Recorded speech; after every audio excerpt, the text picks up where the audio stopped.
जो एग्जाम की जो हार्ड कॉपी वो सबमिट कराए। तो आपको नहीं लगता कि वहां से पश्चिमी राजस्थान के उस कोने से एक जो बच्चा आएगा, एक दूर दराज गांव से वो आएगा, वो यहां पर आएगा तो वो संक्रमित होगा? ये आपको कभी नहीं लगा? मैं पूछना चाहूंगा, मुझे बड़ा दुख होता है यहाँ पे कि आके आपको कहना पड़ता है। मुझे बड़ा दुख होता है जब हमारे 50-50 साल तक जो विश्वविद्यालय में सेवा देते हैं वो यहाँ पे आके 5-5 दिन तक धरने पे बैठते हैं, और हमारे माननीय वीसी साहब को ये तक नहीं पता होता कि मेरे अकाउंट में 8 करोड़ रुपए, वो 8 करोड़ रुपए इन बच्चों के। मैं ये कहना चाहूंगा आपको कि जितने भी पैसे आप लो, जो व्यवहार, जो हकीकत में एक शुल्क लगती है वो आप लीजिए, हम मना नहीं कर रहे, हम नकार नहीं रहे, पर आप बिना वजह किसी भी चीज की, किसी भी प्रकार की गुमराह करके आप ये जो आप धोखे में डाल के आप किसी को पर्दे के पीछे रख के जो ये फीस ले रहे हो, इससे आप भी पनप नहीं सकते, नहीं ये विश्वविद्यालय बन सकता है। सोचना होगा आपको, ये जरूरी है। जो 50 साल तक यहाँ पर सेवाएं देते हैं वो 5-5 दिन तक इस संक्रमण के खतरे में, एक तरफ जब आप संक्रमण की बात करते हो यहाँ पे आके बैठते हैं, वो धरने में बैठते हैं। बड़ा दुख होता है यहाँ पे आके देखता हूं कि वो सारे यहाँ पे आके बैठते हैं, जवाब नहीं दे सकते। कल मैंने एक वीडियो देखा, यही का वीडियो देखा, उसके अंदर साफ साफ मना कर दिया गया हमारे माननीय कुलपति साहब द्वारा कि हमारे पास किसी भी तरह का कोई पैसा नहीं है। बोल सरकार के बारे में गई, और जब अपने पास यहाँ पे रुपए हैं तो आप उनको क्यों परेशान किया जाए? मुझे बड़ा दुख होता है। और मैं सही बताऊं आपको, तो कुछ दिन पहले जिन छात्र नेताओं ने यहाँ पे टेबल पे चढ़कर विरोध किया था, मैं उनको भी गलत नहीं कहता, हद है, ये तरीका आपका गलत है। साथ ही साथ कई सारे ऐसे मामले थे जिनके लिए हमने कई बार आपसे बोला, परीक्षा और परीक्षा शुल्क के अलावा जो मेन फीस होती है, जो मेन फीस है, उनको किस्तों में लीजिए। आपके यहाँ पे उस दिन तो कोई प्रॉक्टर खड़े थे, आज शायद वो नहीं है, कहाँ घूमने फिरने और चाय पानी पीने चले गए होंगे। क्या है कि पॉकेट का पैसा खूब आ रहा है ना, तो चले गए होंगे। तो वो जो शुल्क थी, एक नॉर्मल साहब जो को SFS कोर्स में मीना जिक्र एडमिशन 60-70 रुपया फीस है। कितनी? 60-70 रुपया। जो 3 महीना जो बेरोजगार बैठो है, जो बेरोजगार बैठो, जो घर में ना बैठो, जिगर कोई पार्ट टाइम जॉब को नहीं है, ओ कीकर 70,000 रुपया बारी, कीकर 70,000 रुपया ओ अपना लार दे, आपना तो मैं कह रहा कि आप मैंने किस्ता नहीं करो। आप सोच सको, आप ये परिवार का मुखिया हो, आपका दायित्व है, आपने चीज करनी है। आप इतना दिन तक कह रहे गलर माथे छुरी लाग रहा, पैसा बोल नहीं सको। ओ स्टूडेंट जितना भी है, ओ एक गवर्नमेंट यूनिवर्सिटी में क्यों आवे? क्यों हुआ? क्या कि एक बिना फालतू कोई फीस को नहीं है, डोनेशन को नहीं है, वो आर्थिक स्थिति इनके जो कमजोर है, वो आपने शिक्षा और अधिकार ना देखते हुए वो ये था आप संबंध देखने कोई भी नहीं आवे साहब, आप येड़ा तो ओती घने बैठा है, पर बढ़न आवे तो दे, विना परेशान क्यों करो, विना टॉर्चर क्यों करो, विना हक मारी जे। आप कहो कि हार्ड कॉपी जमा कराओ नहीं तो आवे एग्जाम नहीं, जो परीक्षा सोल्व करी, और इतनी तक अगर कोई एक भी बच्चों संक्रमित हो तो उनकी जिम्मेदारी लो, नहीं लेते आप तो सिर्फ हवाई बातें कर सकते हो और कुछ नहीं कर सकते आप। मैं नहीं कहता कि पेंशन वालों को पेंशन मत दो, आप पेंशन दीजिए क्योंकि उनका अधिकार है, पर छात्रों का हक मारकर आप कोई भी चीज मत कीजिए।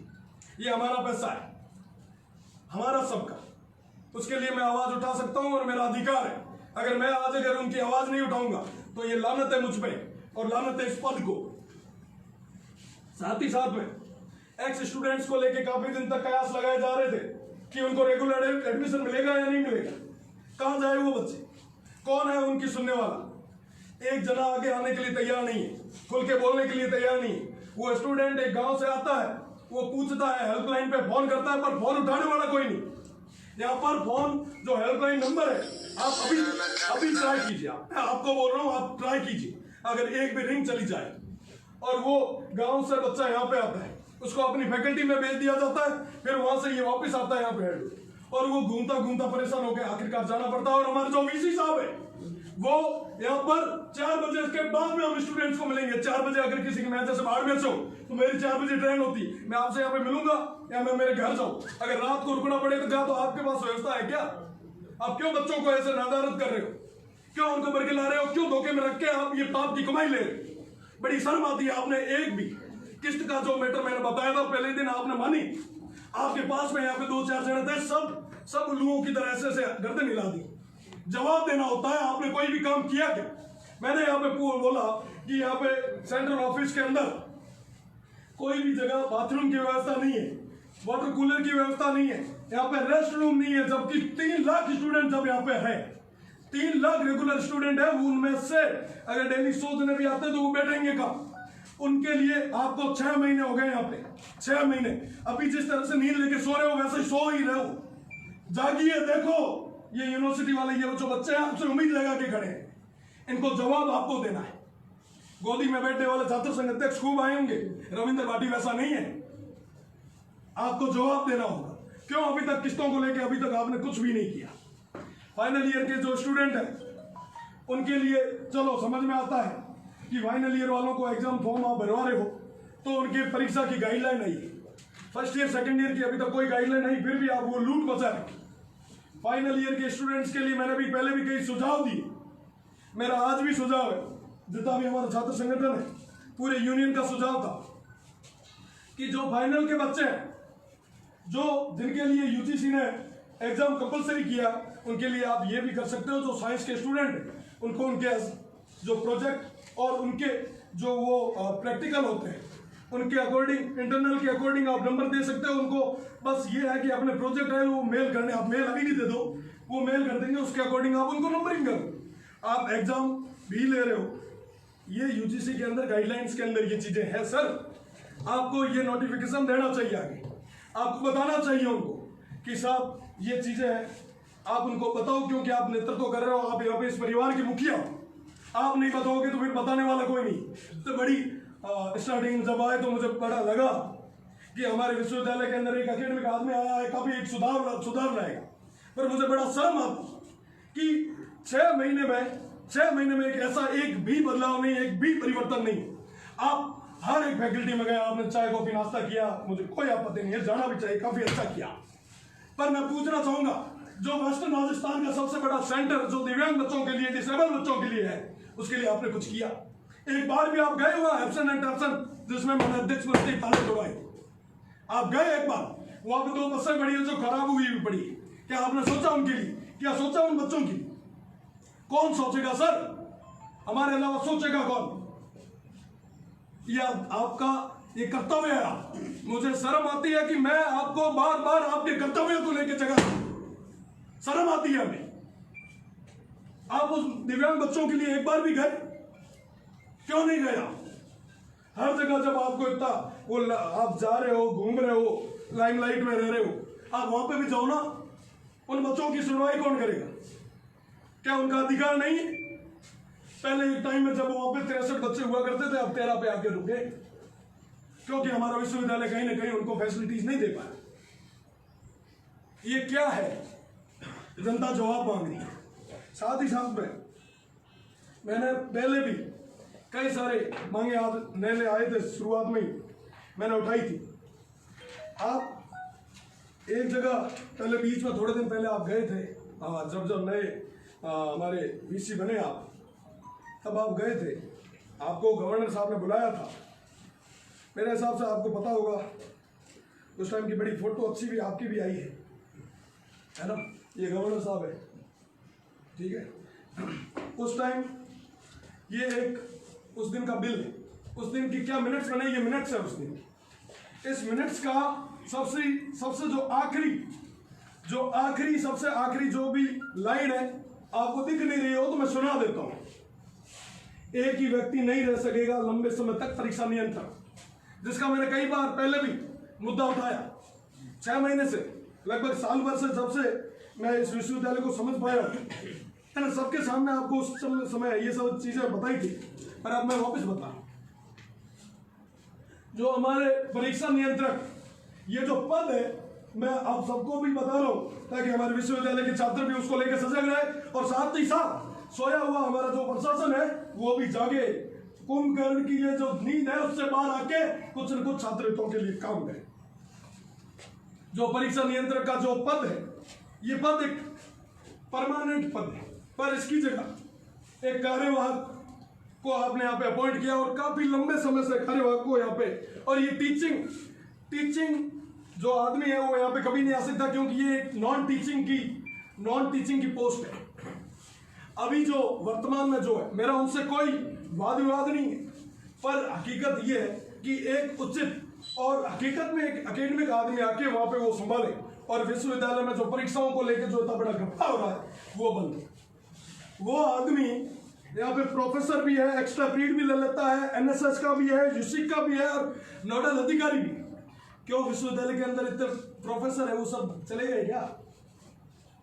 उनके पास उतनी योग्यता नहीं है कि एक जने को ही आपने इतने सारे पद दिए, दो मानदेय उठाते हैं, कितना दो तनख्वाह, ठीक है साहब। ये न करेडो तो इनको बोला था कि आप एग्जाम और रिजल्ट को देखोगे, पर मैं बताऊं आपको विश्वविद्यालय की जो गहरी नींद है उसका एक उदाहरण दूं आपको, कि मार्कशीट्स पे सिग्नेचर भी वही करने लगे। आरपीएससी के अंदर जब हमारी यहाँ पे काउंसलिंग हुई, हमारे विश्वविद्यालय के जो हमारे बड़े भाई थे वो गए, तब आरपीएससी ने उनकी जो मार्कशीट थी वो बच्चों के मुंह पर फेंकी। वो मुंह पे उन बच्चों के नहीं, आप सबके फेंकी। आप जो गलत कर रहे हो और जिनकी वजह से ये परेशान हुए, उन सबके मुंह पर फेंकी। मैं आप एक बड़े छोटी सी चीज और काफी मोटो मामलो है, पेल का ही हो तो कि वीसी साहब एक कमेटी बनाता और कमेटी जांच कर एग्जाम सेंटर अलॉट करते। 2018 में 65 एग्जाम सेंटर थे, जो 2019 में जाके 107 में। हर साल कितना स्टूडेंट आना थे बढ़ाया करो, कितना परसेंट? 10% स्टूडेंट्स को आप एक्स्ट्रा सीट्स बनाते हो, 10% एक्स्ट्रा स्टूडेंट्स को आप एडमिशन देते हो। पर 65 से 107 क्या कि 1.5-2 लाख रुपया बड़ा उधर खर्च पड़ेगा, ठीक है। और हमें तो सोशल डिस्टेंस रिकॉर्डिंग और ज्यादा मोटा डिस्टेंस रिकॉर्डिंग और ज्यादा बढ़ाना पड़े। और पेज को एग्जाम सेंटर ना कदे एडवांस को नहीं हुआ करते, हमें एग्जाम सेंटर्स ना एडवांस दिया करें, जो को आज तक कभी हुआ हो। और हुए सब पेमेंट कैश में हुए, हमें आरटीजीएस बात करें, पर हाल तक एग्जाम हुआ को नहीं है, सेंटर अलॉट तक करेगा को नहीं, एक बार पूरा निष्कासित हुआ है। पर हमें देखो कहीं फिकर करे, एडवांस पैसा पेल को नहीं दईता, पहले बिल आता पचे वो बिल रे आधार रे माते पेमेंट हो। पर हमें तो बड़े कई खींचदानियां नहीं शुरू करी। जितना स्टूडेंट बेटा आप सवारों कहना चाहूँ कि आपने इतनी सेक्रेसी रो 175 लाख, मतलब 1,75,00,000 आपका पूरा रहता है पेपर छपाई वपाई का। कॉपी आपकी 6 रुपए में छपती है, होमवर्क शीट 1 रुपए में, और पेपर कितने में छपता पता है? जो को पेपर की क्वालिटी में बता दूं, आप इलेक्शन से महीना जो फर रहा है गुलाबी रंग का ओडिस में के पेपर को वो 17 रुपये में प्रिंट, वो सारा रुपया आप 17 रुपया है, ठीक है। सोचने की बात है, एक इतना रद्दी के बराबर का पेपर 17 रुपए में। मैं ऑन रिकॉर्ड बात कर रहा हूँ सर, आप कहो तो मेरे पास सारा रिकॉर्ड है, मैं डॉक्यूमेंट लेके रखता हूँ, डॉक्यूमेंट की भी आप पे बात करता हूँ। और उससे पहले जब हमारे यहाँ पे गवर्नर साहब यहाँ आए थे, जो दीक्षांत समारोह था, उससे पहले भी मैंने उनको बोला था कि साहब आप इन बच्चों की सुनवाई करो, आप इन बच्चों की सुनवाई करो। अगर आप इन बच्चों की सुनवाई नहीं करते हो तो हमें नहीं करना दीक्षांत समारोह, हम काले झंडे बताएंगे, हम तैयार है, मजबूरी है हमारी कि हमें काले झंडे दिखाने पड़ेंगे। तो उन्होंने दूसरे दिन दीक्षांत समारोह में जाने से पहले मुझे बुलाया, मुझे वीसी बंगलो में बुलाया, और उन्होंने बोला कि क्या दिक्कत आ रही है बेटा बताओ, हम आपका निस्तारण करेंगे। तो मैंने उनको ये सारी चीजें बताई, मैंने बताई कि साहब ये चीजें हैं, ये गलत हो रहा है, विश्वविद्यालय के विद्यार्थियों के साथ में कहीं ना कहीं गलत हो रहा है। और सिर्फ विश्वविद्यालय के ही नहीं, बाकी संबंधित जितने भी हमारे साथ एफिलेटेड जितने भी कॉलेजेस हैं, उन सबके विद्यार्थियों के साथ ये गलत हो रहा है। इनकी आवाज आपको उठानी है सर, इनका निस्तारण आपको करना, क्योंकि आप इस परिवार के सबसे ऊपर ओहदे बैठे मुखिया हो हमारे। तो पहले जो गोपनीय शाखा की पावर्स थी वो किसके पास हुआ करती थी, क्या थी, वो आपको सब पता है, कैसे क्या क्या हुआ मामला हुआ। आपको कल भी किसी मैं वीडियो देख रहा था, उन्होंने भी बताया था। उसके बाद में आज तक जो मैंने जो लास्ट में डिग्रियां ली, जो मार्कशीट्स ली, उन पे भी एग्जाम कंट्रोलर के सिग्नेचर क्यों रजिस्ट्रार सही नहीं यार? क्या उनकी पावर में नहीं है, या उनकी हिम्मत नहीं है, या आप जो फर्जी जो मार्कशीट दे रहे हो वो फर्जी है, क्या दिक्कत है? और साथ ही साथ में हमारे जो एग्जाम कंट्रोलर थे उनके जो वैसे कहना नहीं चाहिए, अच्छा भी नहीं लगता, पर ये खरी चीज़ है तो मुझे कहना कहीं बुरा भी नहीं लगता, क्योंकि जब उन्होंने एडमिशन लिया था उनके डॉक्टर ने एमएससी केमिस्ट्री के अंदर, तभी एक अखबार ने छापा था कि इनको गोल्ड मेडल मिलेगा। मुझे नहीं पता कि वो भोपे भी आजकल लगते हैं क्या अखबार वाले पर उनको पता था। कैसे पता चला उनको, कैसे उन्होंने बताया? क्योंकि उनको सब पता है कि यहाँ पे क्या मिली भगत चलती है। और बकायदा अभी जो एक हमारे यहाँ पर दीक्षांत समारोह हुआ उसके अंदर उनको वो मिला गोल्ड मेडल। अब देखो इतनी मोटी सब चीजें हैं, आप आगे है और आपको मैंने पहले भी बताया, फिर इसका निस्तारण क्यों नहीं? क्या हमारे पास इतने बच्चे नहीं है या इतने हमारे पास संसाधन नहीं है? आप एग्जाम कंट्रोलर की आपने कई बार मीटिंगें करी, कमेटियां बनाई, आपने फाइलें दबा दी, समझ में आता है। आप अभी भी, अब मैं यहां से निकलूंगा फिर बोगलाट में आपके जो आसपास जो अयोग्य आदमी है जिनको आपने योग्य की जगह लगाया है वो सब भी चल चला उठेंगे। पर उनको बता दूं, यहाँ पर जितने भी बैठे हैं और यहाँ पे जितने भी दीवार हैं उन सबके जिनके कान हैं उनको बता दूं ये रविंद्र दबड़े वाला नहीं है। मैंने तो मेरा कार्यकाल बढ़िया निकाला और आगे 1 साल और मिला, ये भी बढ़िया तरीके से निकालूंगा और इन सब भाइयों की सेवा में निकालूंगा मैं।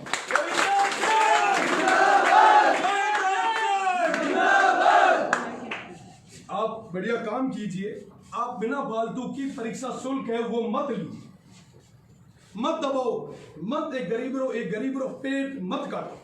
आप ना, मैं तो इस कहना चाहूँ कि आप एक गरीबरी हाय मत लो। ये यूनिवर्सिटी पहली हमारी कई हालत है, ए आप देखो हमारी यूनिवर्सिटी की कई हालत है, कॉलेज से कगार मत आई रही एकदम। माना बड़ो दुख हुआ कि मैं आज 2-3 साल को तो मैं जाऊँ और माना एकदम सूचना मिली कि तुम्हारी यूनिवर्सिटी बंद गई। ओ यूनिवर्सिटी जो 1962 में ले आज तक कितना जजेस दिया, कितना एडमिनिस्ट्रेशन दिया है, वो सारा बंद हो जाए कहीं हो ही यूनिवर्सिटी कौन हो ही डरी दो। आप तो 6 महीना में कहीं कौन करो, मिनट साल भर में कहीं करो नहीं करो, हवा हो जाता रहे, पर यूनिवर्सिटी तुम्हारी जाएगी। ये जिम्मेदार कौन हो? ये जिम्मेदार मैं खुद हो। अगर मिना लागे किए थे कि मैं मजबूती में पुरानी आवाज उठाई होती तो शायद हाल को नहीं होतो, शायद हाल को नहीं होतो। बड़ो मतलब एक देखा तो एक हास्य विषय है कि यूनिवर्सिटी अकाउंट रे मीना 8 करोड़ रुपया बढ़िया है, पर आपने 2.5 कोने के साथ पैसा किए थवाया ऊपर थोड़ी दब गया है। आप ये परिवार मुखिया हो, हमारा घर मीना अगर मारो घर है हूँ परिवार मुखिया हो, मैंने 2.5 साल 28 रुपया कितना रख बड़ा आपने 2.5 गुण 3-3 4-4 पूर्व कुलपति यहाँ पे आके जो बैठते हैं धरने पे बैठते हैं, बड़े शर्म की बात। मेरा मुख्य निवेदन यही रहेगा आपसे कि जो परीक्षा शुल्क है उसको तुरंत प्रभाव से आप बंद कीजिए और साथ ही साथ जिनसे भी आपने ली है उनको रिफंड करो, वरना अगले सेमेस्टर के लिए उनको ऑटोमेटिकली जनरेट करो। और साथ ही साथ में जो पहले भी जो मुद्दा था, जो फीसें हैं वो किस्तों में, हमारे जो विश्वविद्यालय के कैंपस है बोर्ड माता कलर करना रुपया तो पड़ा है पर सैनिटाइजिंग ना रुपया ही को नहीं। बड़ी मजाकरी बात है। एमडीएम में भी ना 3-3 4-4 स्टूडेंट कोरोना पॉजिटिव आया, कहीं नहीं हुआ, मैं गवाह हूँ। बड़े दुख की बात है। आपने बड़े बताना चाहूँ कि माँ जो है ना एक थारा छोटो सो एक उदाहरण दीनो यूजीसी ना आप जो एक संदेश दे सको उमाना एक आप आइडियो दे सको जो भी आप जल्दी उमाना पहुंचाया और बेड़ी बाकी मारी भी जो मांगा है वो आप जल्दी निस्तारण करो। हमने आप और बड़ो हीरो जवाब दियो, स्टूडेंट काफी देर में ना बेटा वेट करेगा।